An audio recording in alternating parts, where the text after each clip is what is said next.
animals on Earth, why is it that humans are the only ones that breathe through their mouth? Good morning. I'm with John B. Harrison, orthodontist in the downtown St. Petersburg area. Been here for a very long time, and he knows what he's talking about. And we're going to be talking about DIY healthcare the affordable way. So let's get right to it, John.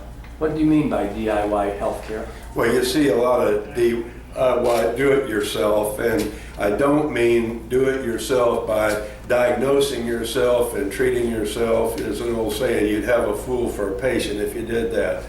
What I mean by do-it-yourself healthcare is that we must take responsibility for our health, and that's what our problem is. We have too many people that are feel entitled to the best, the most expensive health care when they really don't make an effort to keep their bodies in a state of health. And it's not that difficult. I believe that we would save a huge amount of money if people would just be more dedicated to the simple things that bring good health to our body. So what's the role of the dentist in healthcare? Well, the dentist, let's look at it this way. If we live by eating and drinking and breathing, that pretty well is the area of the mouth. The nose and the mouth are critical parts of the human development. And so the dentist is really that gatekeeper. I think the dentist has a huge role. And obviously, whatever goes into the mouth, either way of food or drink, influences health. And more to the point, the way we breathe has a tremendous effect on our health too. So the airway and the mouth are really the gateway to our total well-being. What's the role of the orthodontist? Well, the orthodontist is a medical specialty in dental facial development, and that's our bailiwick. That's what we do. We are interested and been concerned about how the face develops and how the dentition develops, how they relate to each other.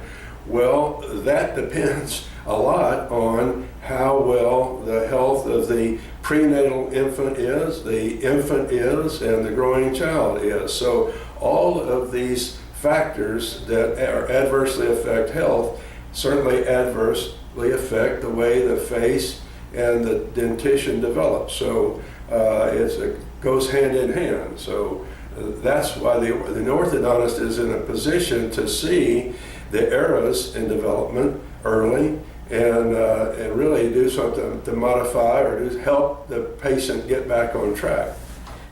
You seem to be focused lately on sleep disorders. Why? Well, there's a lot of reasons for that. I guess it really started, one of my real good dental friends died of sleep apnea, so that put me on point a little bit there. Then my sister-in-law fell asleep in her Honda and ran into a semi 18-wheeler, fell asleep after school. She was a teacher coming home. Then we had a series of some of the NFL players dying, like Reggie White died of sleep apnea. So it kind of hit home. There's three reasons right there. But more than that, sleep is so essential to our health and the quality and the quantity of sleep. And we are seeing a sleep-deprived nation. The kids are not getting enough sleep. We're seeing behavioral problems in young people because they're sleep deprived. So, and again, it relates to orthodontics, and because somebody that's not sleeping right is not going to be healthy. If they're not going to be healthy, they're going to show signs of it in their facial dental development. But don't we have the greatest medical technology available today? That's part of the problem. We certainly do. And I applaud that. There's no other country that has more sophisticated medical equipment or higher technology. But the sad part is, of all the great developed nations, we're probably the sickest. We just have it's almost logarithmic progression of chronic illness in our citizens from about 1980 on. It's a steady upward climb.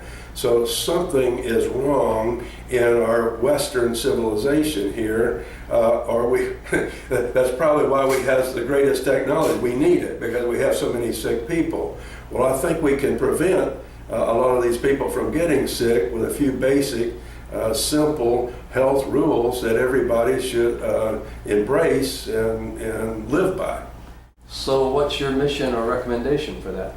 Well, it's funny.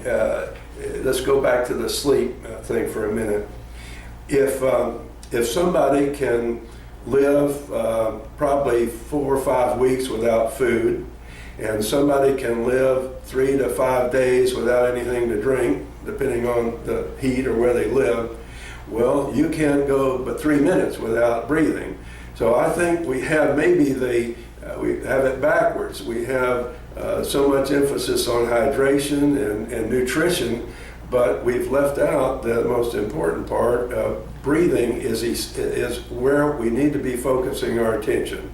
And that's, so sleep problems are breathing problems. We're not breathing right, Jerry, from a young age, and that's where it begins. So that's my mission, as well as many others. I mean, I'm not out here alone braying at the wind. This is a really interesting part of dentistry now that has gotten into the airway science.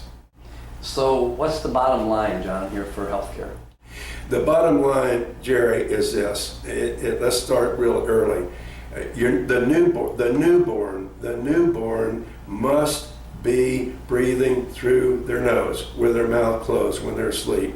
Whenever you see mouth breathing occurring in a young child, something is the matter. That's where it needs to be nipped in the bud.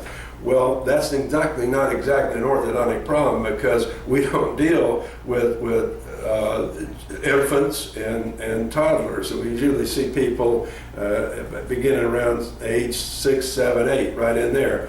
But the trouble has already happened by then. So it's going to have to be an effort to educate parents, to educate preschool teachers, nurseries of all kinds, daycare centers, even the pediatricians and pediatric dentists are going to have to kind of join this march and this journey, and all be on board, and let's begin at the beginning, not at age 12 trying to straighten it out.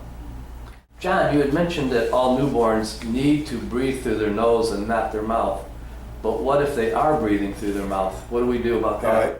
Let me get to that. Let me just give you a good analogy. I think I'm right. I didn't count them all, but there are 5,416 mammals on Earth, okay?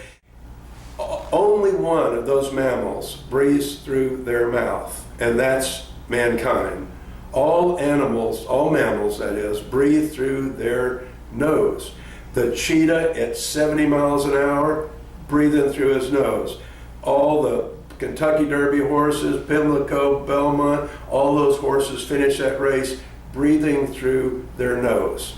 So if all the mammals on Earth have it right, there must be something wrong with us. So any horse that breathes through their mouth is called a windsucker, Jerry, and they don't have any endurance. It's amazing. Couple of things. We've got a dentist that I know. He just ran a marathon not too long ago up Pikes Peak.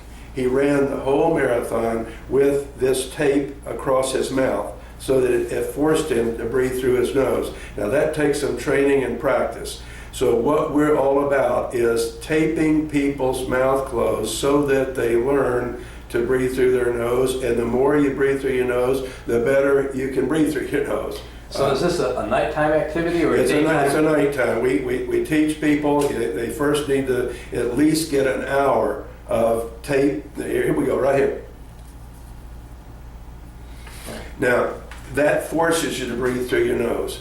If you can't, and it goes back to the infant or anybody that can't breathe through their nose, then that's what you have, the pediatric pulmonologist, pediatric ear, nose, and throat. Something is wrong with the nasal airway, upper airway. So that's the first sign. So if we can train somebody, and we do, sometimes it takes a couple of weeks. but we want everybody to sleep with their mouth closed during the night. And if it means taping it shut, we mean to tape it shut, because the nose offers the filtered air and the clean air to breathe through, just like your filters on your home air conditioner. You don't want to breathe air and not filtered. Good advice, John. Thank you. All right. Well, thank you, John. You've enlightened me quite a bit. I had no idea people were dying from sleep apnea. I had no idea whatsoever that was happening. I knew people fell asleep, but not died. Well, it's a serious affliction, and it is a appalling number of people that have sleep difficulties, young and old. Well, thank you so much, John. Thank you, Jared.